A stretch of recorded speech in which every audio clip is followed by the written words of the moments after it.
With us on stage is Craig Fuller once again, and he and I were speaking about some of the big issues facing general aviation, and now we've got a real expert here to help us further dive into some of those issues, Senator Inhofe. Craig? Tom, we sure do. You know, we were speaking earlier about how do you make sure your voice is heard on Capitol Hill, and I am delighted to be joined on AOPA Live by Senator Jim Inhofe, because the senator is not just a supporter. He is a pilot.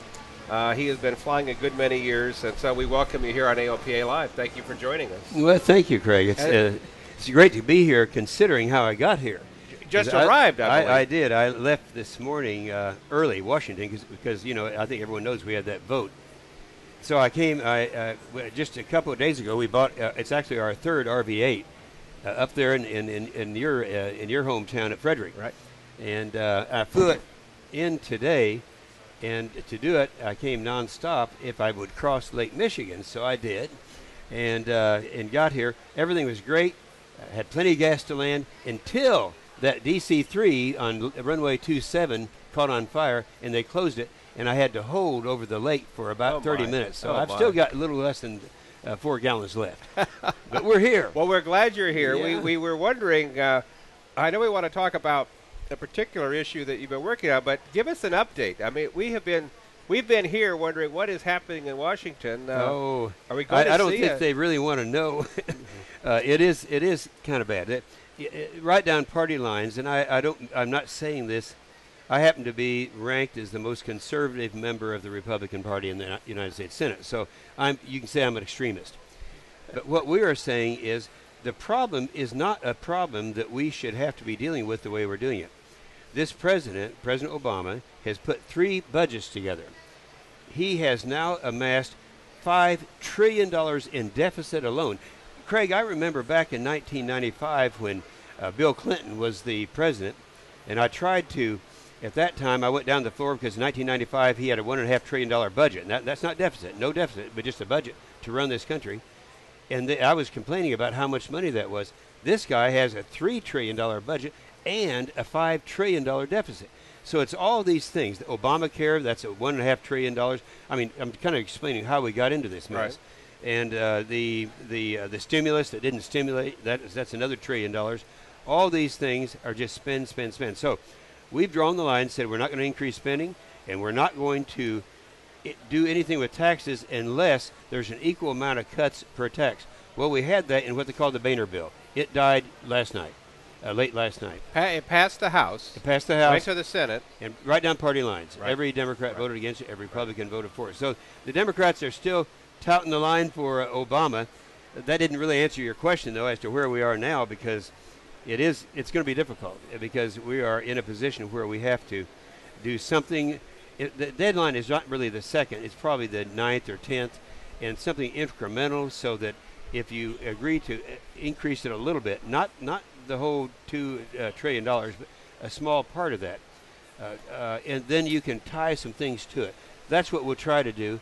And I'll be back Monday working on that, and then I'll be enjoying myself, not even talking about that between now and Monday here at Oshkosh. I could understand that. I do want to ask you about one other issue, Sure. though, because it's very important that the FAA have the authority to spend the money that's in their budget. But it's been held up. It's been extended 20 times. What happened on this 21st extension? It seems to have ground to a halt. Well, it did, and one of the reasons is they're trying to use that as leverage.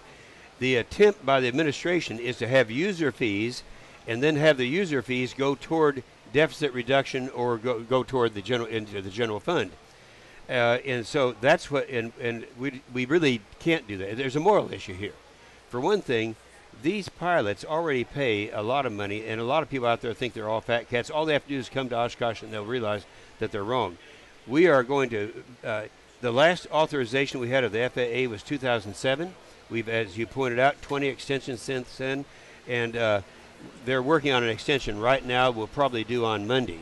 Now, in the meantime, I can tell you pretty much what's in the thing. See, we can't pass the bill yet because the House and the Senate, they haven't even appointed conferees. Right. The House and the Senate have to do that, pass the bill, and then go into conference. I had 2 amendments that did, I think, make their way through.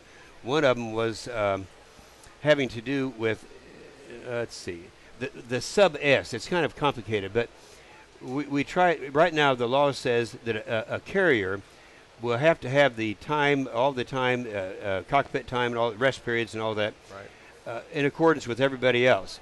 But there's always an exception for the sub S. Now, what that is are people who are non-scheduled carriers. When I'm the second-ranking member on the Senate Armed Services Committee, so I'm pretty active in that.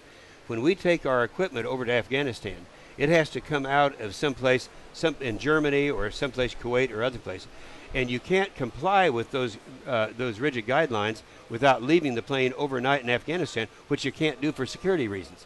So we're hoping that we'll get that part in there and that part settled.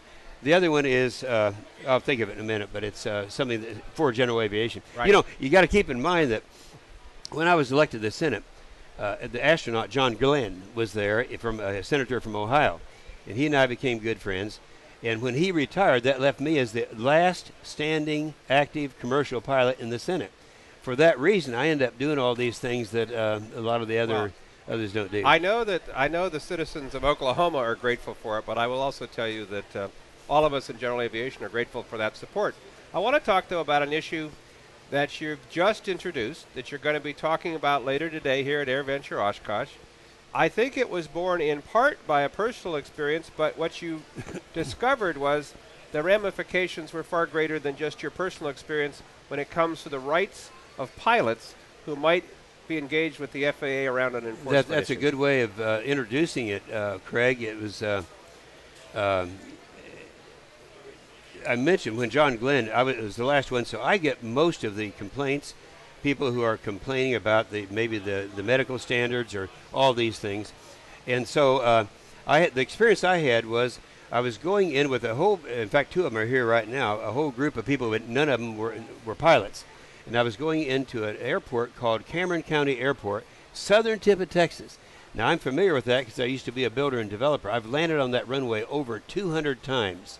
Wow. And I know every square inch of that thing.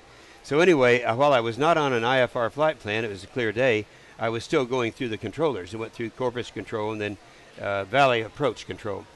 When I got down there, and by the way, we started out, as we always do, I have a process where we look up NOTAMs, Notice to Airmen. There were no published NOTAMs that anything was going on in that airport. And so I didn't think there would be anything wrong.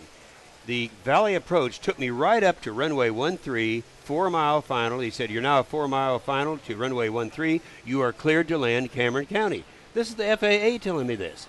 And so I landed, and I noticed just when I got below the blue line, and my son here is a great instrument multi-engine pilot who's in the audience today, and he knows what blue line means, and most of them listening to us do. Sure. If you are at close to gross weight, and I had 6 passengers, and you're below gross weight, then you can't go around. If you lose one engine, you can't fly on one engine. Right. So we're at that point, I had to do that. Fortunately, all of the workers on the runway were in the eastern 1/3. So I had 5,000 feet left, and I landed on the 5,000 feet. It's 8,000 foot runway. 8,000 foot runway. Yeah. So there was never any danger or anything. But one of the problems I have, and I know it's hard to explain to people, but when you're ranked as the most conservative member of the United States Senate, you have people like Rachel Maddow and all these crazy far-left liberals that are beating you up all the time. And she had that featured every night as if I did something wrong. Well, I just want every pilot listening. Number one, they didn't even publish a NOTAM until 11 days after I was there. Number two, I know there may have been an X on the runway, but it sure was nobody could see it. However, when we left 3 days later, there's a real nice X on it. And number three, I was cleared to land by the FAA. So having gone through that, they said, well, you either have to, they had the evidence, and under the rules, I'm not blaming anyone in the FAA. These are the rules that they operate under. If you can't have access to the evidence that's being used against you, and they send you a letter and you have 10 days. Now, I only had 4 days because they sent it to my son, who's James Mountain Inhofe II, and it went to him, and he sent it back, and by the time it got to me, I actually had 3 days, and they said, you either are going to have to take remedial training or we'll proceed with all I can think is they're going to end up taking my license away because they can do it. Now, what happens when somebody, and a lot of them listening to us now understand this, if you go through a violation or an alleged violation, and they start working on you, they can take that away, and the only appeal is to the NTSB.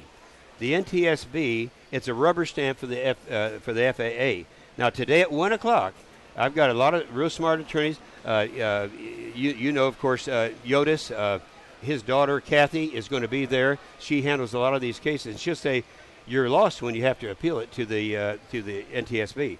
So we put a provision that it can be appealed to the federal district court. Now they're not going to do it, but that's going to make anyone who's tempted to be nasty and unfair. They're going to know that they're going to be reviewed by someone. So we have four things. Number one is that it gives the pilot access to all the evidence that is used against him before he has to make a decision as to what he was going to do. Which is similar to what an individual would experience. In every case. Right. And this is the only area where you're guilty until proven innocent. Right. Second thing is it's going to have a NOTAM process where there's a central location so that if they're not in that central location, they can't make a pilot say that because right now they could be anywhere. We looked everywhere. We couldn't find a NOTAM on that. So that's the second thing. The third thing came from the AOPA, and that is 28% of the complaints that are out there are because of the medical, the criteria that they use. People will take a medical, class 1, class 2, class 3 medical, and they will answer these questions. There might be something where they're answered, have you taken any drugs? No, and then they end up, something happens, and they found out that they took an aspirin, or, there are these extreme cases, and we'll be documenting these cases at 1 o'clock today. And so it's going to appoint a panel to review that process of medically certifying a pilot. And on that thing, it's going to be the AOPA, the EAA, I think the NBAA, General Aviation, along with a lot of doctors and other people. And that's the third thing that's taking place. And the fourth thing is, I can't remember. I don't have my notes here. But anyway, this is the first time that we've had a pilot's Bill of Rights. Right. Now, what I'm going to do today is they're going to consider to be a little bit nasty, but I'm going to share with you in advance what's going to happen. Right now, we have 32 co-sponsors out of 100. 32. That's a third of the United States Senate. These people, particularly the ones we're interested in, the ones on the Commerce Committee, because they have to pass it out before it comes to the floor. And I'm going to show the names of the individuals who are co-sponsors and the names who are not. And I'm going to have them harass their senator and tell him that that general aviation pilots are entitled to these very fair treatment, and they're going to do it. The reason I know it's going to work is that 10 years ago, Bob Hoover came. In fact, he'll be there today at 1 o'clock. Really? Bob Hoover came to me. He had lost his license in emergency revocation, and I went to bat, and we changed the law, actually, and got it back because he didn't do anything wrong. So he'll be there saying nice things.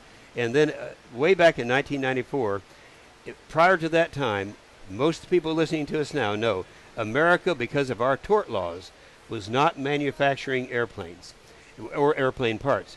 We passed, and I got it passed, it's an 18-year repose. It said that if an airplane's been flying for 18 years and something happens, you can't go back against the manufacturer of the part or the airplane. Perfectly reasonable. And we're able to get that. As a result of that, we are now a major exporter, not importer, of aviation.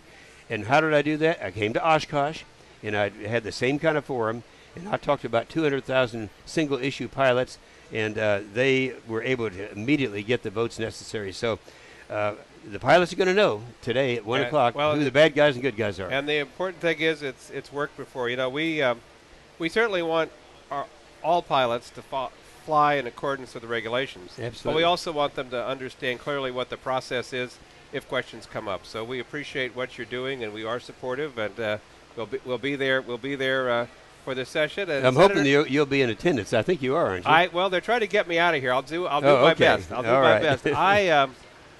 We had the chance to be together, though, in your offices with the other organizations, and I think all of us are swinging in behind this. Yeah, I think so, too, and we'll have several people there testifying as to why the system now doesn't work, who really know more about it than I do. All I know is what happened, and I thought, we got to change this. Yeah. So we will. Senator, thank you for being with us.